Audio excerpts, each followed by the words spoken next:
Hello guys, it's me again, Irene. Pag-usapan naman natin ngayon guys ang how to report in Finnish or how to endorse in Finnish. Kasi dalawang bagay yan pag reporting ang pinag-uusapan. Pwedeng written at pwedeng verbal. So dun tayo sa verbal. Kasi pag written, talagang detailed yan. Halos pareho lang din naman na yung mga importanteng bagay yung i-document mo. Pero mas detailed talaga pag sa documentation, pag sa written. Pag sa verbal, syempre, yung i-mention mo lang din naman yung mga significant para hindi naman tayo aabutin ng siyam-siyam at marami pa tayong trabaho. Mabilisan lang. Ang sasabihin ko ngayon guys ay dun sa nursing home setup. Kasi sa hospital, meron tayong tinatawag na hiljainen raportti or tahimik lang yung pag-report. Bawat isang nurse ay nagbabasa dun sa computer about sa case ng pasyente, about sa background, medication, mga ginawang procedure sa pasyente. Sa nursing home naman, meron tayong reporting before and after. Meron din naman sa hospital, pag talagang significant, pwede mo ring sabihin. Pero dun sa nursing home, talagang nag-gather tayo, lahat ng mga paalis na nurse. For example, sa morning, lahat ng night nurse nandun, and lahat ng morning nurse nandun. So, nag-gather tayo doon para makinig sa report, and kung ikaw yung nanggaling or outgoing nurse, ikaw naman yung magre-report. So, ganun lang yun. Ipapasa mo yung information about sa pasyente. Meron tayong ISBAR na tinatawag kung paano mag-report. I is for identification, S is for situation, B is for background ng pasyente, A is for assessment, and R, recommendation. Magagamit din naman natin yan sa nursing home. Pag nag-endorse ka ng pasyente, for example, ipupunta mo sa hospital. Alam ko, nakakakaba mag-report, lalo na iba yung lengguwahe. Yung Finnish natin na kinakahiya mong marinig ng iba, ngayon, ang daming makikinig, all eyes on you. So, talagang nakakaba yun hanggang ngayon, kinakabahan pa rin ako. Pero pag everyday mo naman ginagawa, mawawala naman mababawasan naman yung kaba. Kailangan mo talagang gawin yung first para dahan-dahan nababawasan naman. I know very important yung Finnish grammar, pero sa time ng pagre-report mo, that's not the time to be conscious about your Finnish grammar. Kasi pag lalo kang na-conscious, lalo kang mahirapan mag-express ng sarili mo. So, kalimutan mo muna lahat. Ang importante dito ngayon ay mai-communicate mo ng maayos ang tungkol sa resident. Yon. So, na-realize ko din na wala naman silang pakialam sa'yo. Ang may pakialam sila, yung sasabihin mo, yung about sa pasyente. Wala silang pakialam sa'yo. So, trabaho lang, kung ano lang yung sasabihin mo, dun lang sila nagfo-focus. Importante, dapat malinaw yung pagbigkas mo. Hindi naman ganun kalakas, pero dapat naririnig ng lahat. Kung may mali man, i-correct ka naman nila. Kung may mali ka man, di correct mo bukas. Or kung hindi mo alam na mali pala yun, hanggang sa ma-realize mo or hanggang sa may mag-correct na mali yun. At least may chance kang ma-correct yung mali mo. Kesa yung nasa tahimik side lang tayo, hindi na mako-correct yung mali natin. So, it's still good. At saka wala namang mangyayari sa atin guys eh. Hindi naman to graded, hindi naman tayo matatanggal sa trabaho dahil sa bulol tayong nag-report or mali yung grammar nating mag-report. So, okay lang. Okay, so ano ang laman ng reporting sa Finnish? Number 1, yung mga unusual na bagay. Diba sa NANDA natin, nursing diagnosis, yung parang ganun, gawa tayo ng nursing diagnosis natin.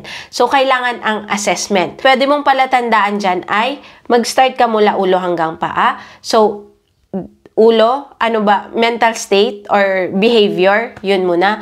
So, ano yung mental state ng pasyente ngayon? So, virkya ba siya or energetic, depressed, masentunut, hoitokielteinen or uncooperative sa care, hoitomyönteinen or cooperative sa care. Yun yung sa mental state. And then next, sa paghinga, nahirapan ba siyang huminga? Onko hengitus ahdistusta. Meron ba siyang ubo? Onko yska. Meron ba siyang sipon? Productive ba yung cough niya? Tapos, meron ba siyang pain? Yan. In pain ba siya? Kung meron man, ano yung pain niya? Ano yung pain meter niya? Sobrang sakit ba? Or mild pain lang? Ganyan. So, kailangan mo ding sabihin yan kung kova kipua.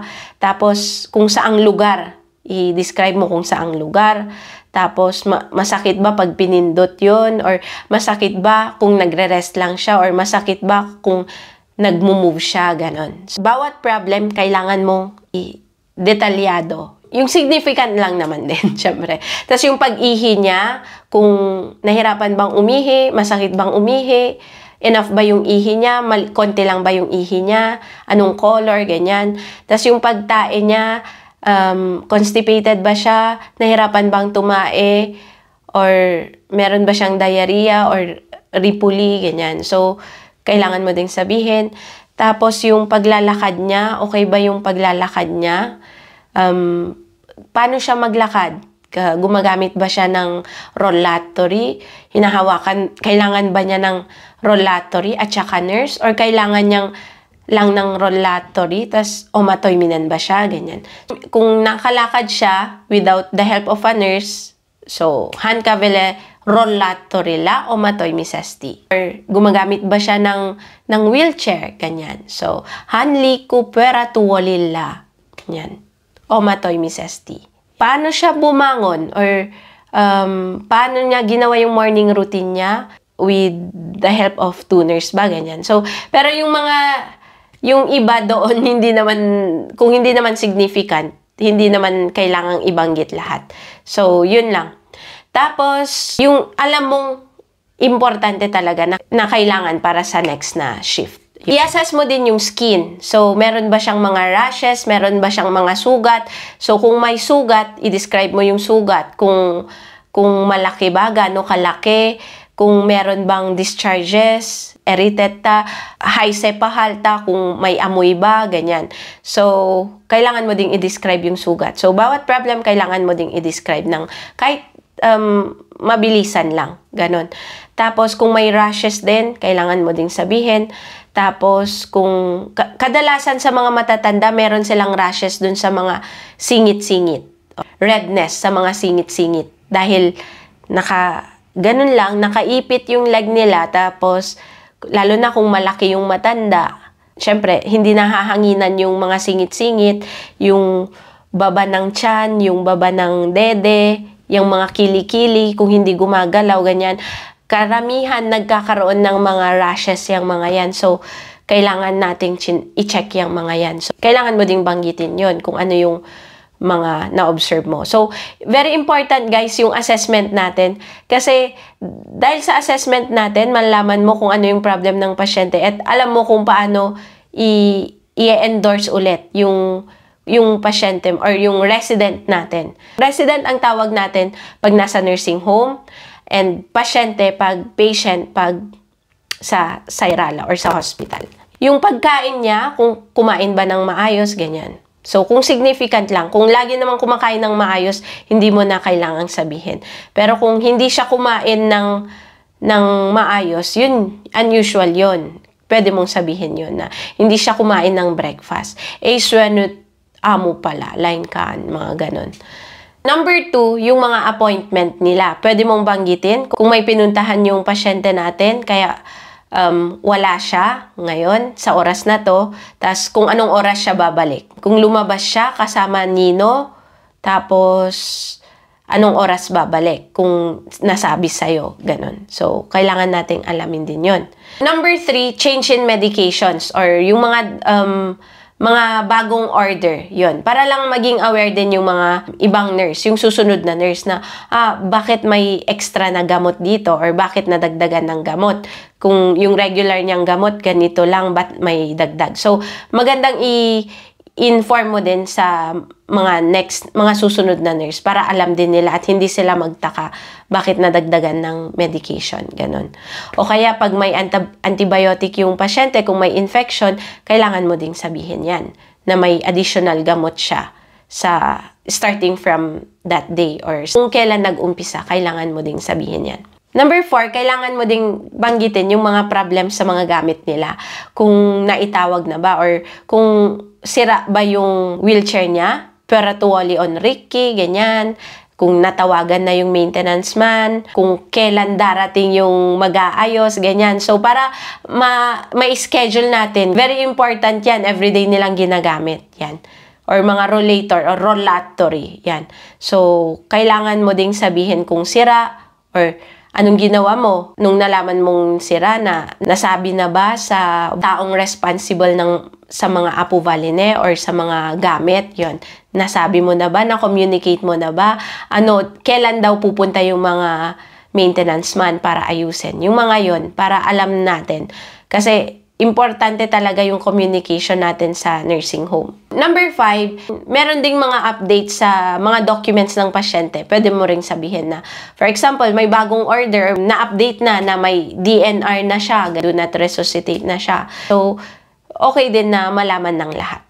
Though nakalagay naman yun sa computer lahat. So, very important na nagbabasa tayo sa computer para aware din tayo, and very important na makinig tayo sa endorsement. Ano pa ba? I think yun lang, 5 lang. Kung meron akong maisip or kung meron kayong maisip, idagdag nyo na lang sa comment section. Yun pa lang yung naisip ko. Pwede ko namang dagdagan next time. Yun. So that's it guys for today. I hope ay makatulong ito. Huone yksi Chris, hanolise kaisinta na amuna, hanvalitikova kipua alavatsasa, virtsamara oli 200 mililitra, ja virtsa oli aika sakkaista, virtsa katetri oli huudeltu, sitruuna hapolla, huutelun jälkeen virtsamara oli noin 800 mililitra. Sen jälkeen kaikki on ok. Yun lang guys. So, yun yung pwede mong sabihin. For example, kung may complaint siya sa pag-ihi niya, ganyan. So, yun lang. Very important talaga na masabi natin kung ano yung hindi usual sa residente. Yan. Pero kung wala ka naman masabi, kadalasan sinasabi na Amitan erikoista. Nothing special. Eyo mitan erikoista. Eyo poikiava. Nothing unusual. Nothing special. Kaikki hyvin. So that's it guys for today. I hope may nakuha kayo. I hope din maituloy-tuloy pa natin to para mas makapag-practice din tayo or mas ma-enhance din natin yung finish natin. So, that's the goal. Sabay-sabay tayong mag-aral ng Finnish guys, and sabay-sabay nating i-enhance yung Finnish language natin. So, that's it guys for today. And remember guys, you only live once. So, enjoy life, God bless, and take care. Bye-bye. See you on my next vlog.